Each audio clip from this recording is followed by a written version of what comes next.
I don't usually share stories like this, but this incident left such a deep mark on my heart that I had to write it down. Last week, I was sitting in an old coffee shop in my small town.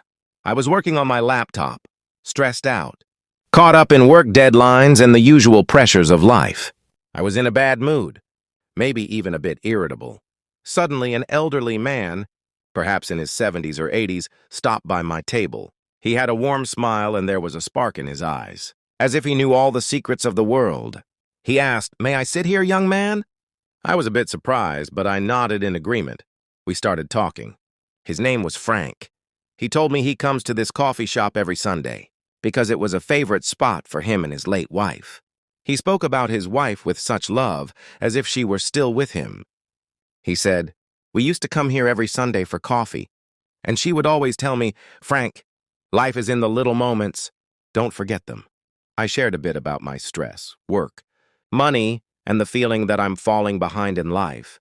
He listened quietly and then said, "Young man, you're so caught up worrying about the future that you're forgetting today. Life isn't about what you achieve, but what you feel, the warmth of a coffee cup, this conversation, or someone's smile. Those are the little moments that you'll remember." I realized he was saying something truly profound. We talked for about an hour, stories of his youth, travels with his wife, and lessons from his life. When he got up to leave, he said, "Remember this day. You had coffee with an old man, and maybe this is one of those small but significant moments in your life."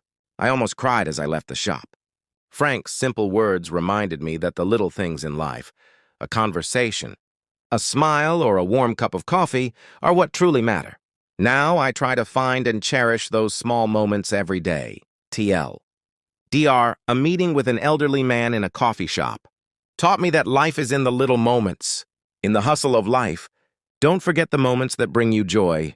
What's your take? Has a stranger ever taught you a life lesson like this?